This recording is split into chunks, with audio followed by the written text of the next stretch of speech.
वीरांगना महारानी लक्ष्मीबाई के इस ऐतिहासिक स्मृति आभा के समक्ष आज हम सभी को अपने अपने अभिवचनों से प्रेरित करने के लिए स्वामी सत्यानंद जी लाइफ एंड मेडिटेशन आध्यात्मिक समूह से हम सभी के बीच में हैं और आज हम सभी की जिज्ञासाओं का वो समाधान अपने वक्तव्यों के द्वारा करेंगे और हम सभी को मार्गदर्शित करेंगे। ऐसी हम सभी कामना करते हुए अपनी जिज्ञासा का पहला प्रश्न गुरुजी ये रखना चाहते हैं आपके समक्ष कि आज के समय में व्यक्ति जो इतने तनावग्रस्त होता जा रहा है, ऐसे में उसको इस तनाव से दूर जाने के लिए क्या करना चाहिए, क्योंकि सब कुछ होकर भी वो तनावग्रस्त है, ऐसा क्यों? सबसे पहले आपका स्वागत है प्राइम मिनिस्टर मोदी के इस इनॉग्रेशन किए हुए शिला से। बुंदेलव के हर बोलों के मुंह हमने सुनी कहानी थी, खूब लड़ी मर्दानी, वह तो झांसी वाली रानी थी। तो सबसे पहले मैं एक बात जरूर बताना चाहूँगा मित्रों, मेडिटेशन आज के समय की बहुत बड़ी ज़रूरत है। अगर ज़िंदगी में अब हम जीवित रहना चाहते हैं तो 1 घंटे का ध्यान हमारी ज़िंदगी की ज़रूरत बन जाना चाहिए। और सभी लोग आपको टेंस करने के लिए आतुर हैं, कमेंट पास करके, टेंशन देके, लेकिन आप उन कतार में खड़े मत होइए। किसी का भी 1 मिनट के लिए मूड अच्छा कर देना बहुत बड़ी प्रार्थना से भी ज़्यादा है। किसी को भी 1 मिनट के लिए खुशी दे देना इस दुनिया की सबसे बड़ी पूंजी है। और मेडिटेशन इसमें बहुत बड़ी भूमिका निभा सकता है। मैंने किले को चुना, रानी झांसी का ये किला हमारे अंतर्राष्ट्रीय स्मृतियों का बहुत बड़ा हिस्सा है। हर दिन हज़ारों लोग इसको देखने के लिए आ रहे हैं, जैसे आप लोगों को देख रहे हैं। दूर दूर से हर व्यक्ति किले के लिए आतुर है, आने को देखने के लिए। और हमारी एक और चीज़ है, हम शिक्षित और अशिक्षित में भेद नहीं कर पाते। अब हम आपको दिखाएं, थोड़ी देर के लिए आपको किला भी दिखा देते हैं क्योंकि ये अगर नहीं देखा तो हमने बहुत कुछ नहीं देखा। 2-3 चीज़ें मैं ज़रूर कहना चाहूँगा कि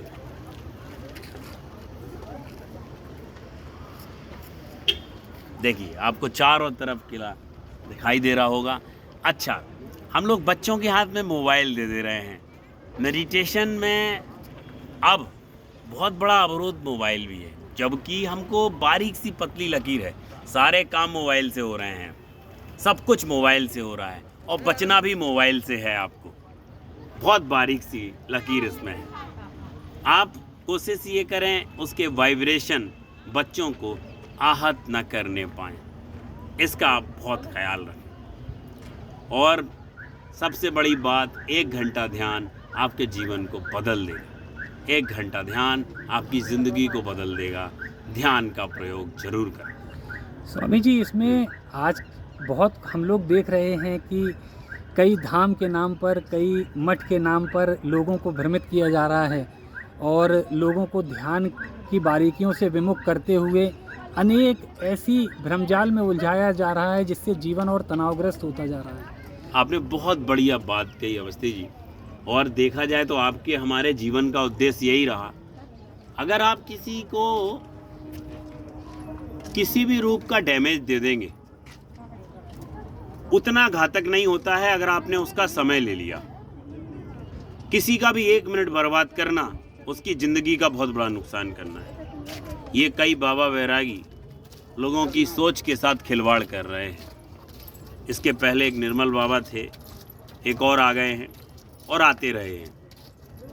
मैं ये कहूँगा कि आप इनसे अपनी वैज्ञानिक बुद्धि से बचें।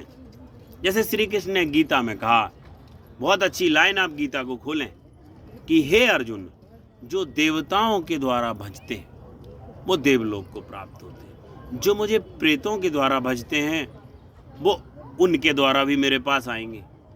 जो यक्षों, गंधर्व, तरह तरह के उन्होंने उदाहरण दिए। फिर उन्होंने कहा जो तत्व स्वरूप मुझको आते हैं वो मेरे ही लोक को प्राप्त होते हैं। यानी आप सीधे परमात्मा को भजेंगे तो ऊर्जा सीधी परमात्मा तक पहुंचेगी। और साधु का एंट्रेंस एग्ज़ाम होना चाहिए। जैसे कि एक व्यक्ति अपने पूरे जीवन काल में 100 या 50 लोगों पर काम कर सकता है उनकी ज़िंदगी को बदलने के लिए। बड़े बड़े बुद्ध पुरुषों ने ऐसा किया।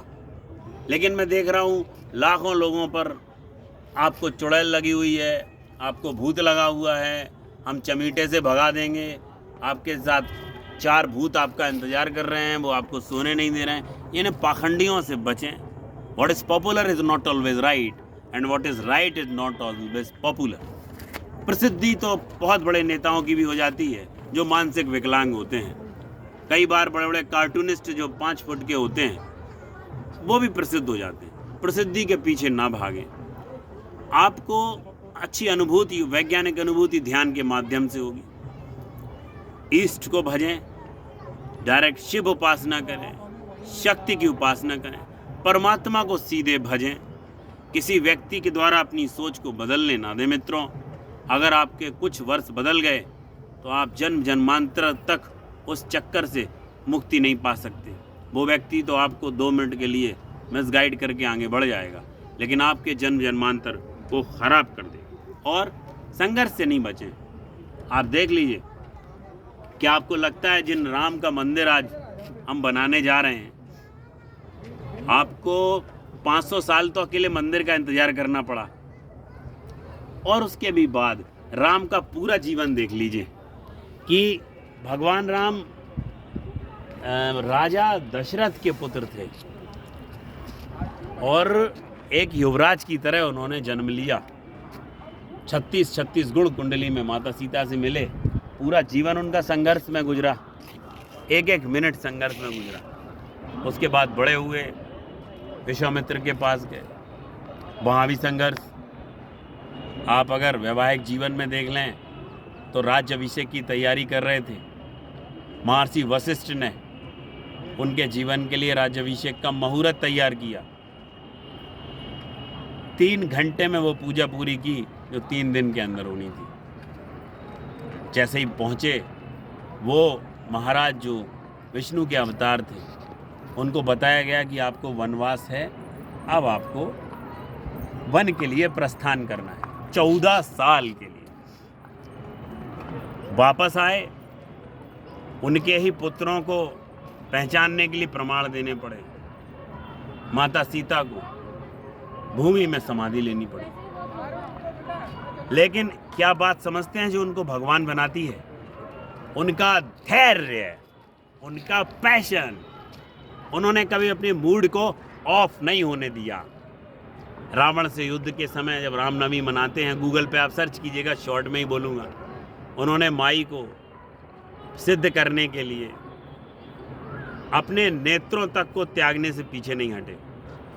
हंसी हंसी, खुशी खुशी, ऐसे बहुत से क्षण आए जब आया भगवान राम अब अपना धैर्य त्याग देंगे, लेकिन उन्होंने धैर्य नहीं त्यागा। उन्होंने आनंद के साथ वानर से सेना बना करके, आनंद के साथ नंगे पैर कांटे लग लग के विश्व की सबसे बड़ी शक्ति जिसने 14 चौकड़ी राज किया, उस लंकेश को हरा दिया। आप संघर्ष से मत हारें। तो सबसे बड़ी बात, ऐसे यूजलेस लोगों की बातों पे मत आएं जो पॉपुलैरिटी के छलावे में कि अगर 100 लोग उसको मान रहे हैं तो वो आदमी सही हो सकता है। ऐसा नहीं है। हमेशा बहुत कीमती चीज़ें आपको एंट्रेंस एग्ज़ाम दे के क्वालिफाई करेंगी। आईएएस की परीक्षा में 3 इंटरव्यू होते हैं। नॉर्मल वैकेंसी किसी माली की आपकी शक्ल देख के हो जाती है। जो बहुत वैल्यूएबल चीज़ है वो क्वांटिटी पे काम नहीं करेगी, वो क्वालिटी पे काम करेगी। और मैं खुद भी अवस्थी जी कभी नहीं चाहा ज़िंदगी में कि बहुत सारे लोग हों, हज़ारों लोगों को साथ लेके चलूं, कुछ ख़ास हों, बस वो गुलाब हों। और इसी के साथ हम लोग दूसरी चर्चा करेंगे और नई नई बातें आप तक पहुंचाते रहेंगे। मुख्य उद्देश्य यही है, 2-4 लाइनों में, मोबाइल का यूज़ कम करें। गर्मी का समय है, ट्रेन में खाना कम खाएं। खाना बहुत जहरीला होने लगा है, कीड़े मकोड़े खाने में मिलने लगे हैं। देख परख के खाएं, अपना ध्यान रखें, बहुत पानी पिएं, बहुत सारा जूस पिएं, अपनी देखभाल करें और रोज़ मेडिटेशन करें। एक आदमी का रोज़ मूड अच्छा करें, सबको बस टारगेट बना लें, एक दिन हम किसी को खुशी दें। जय माई की।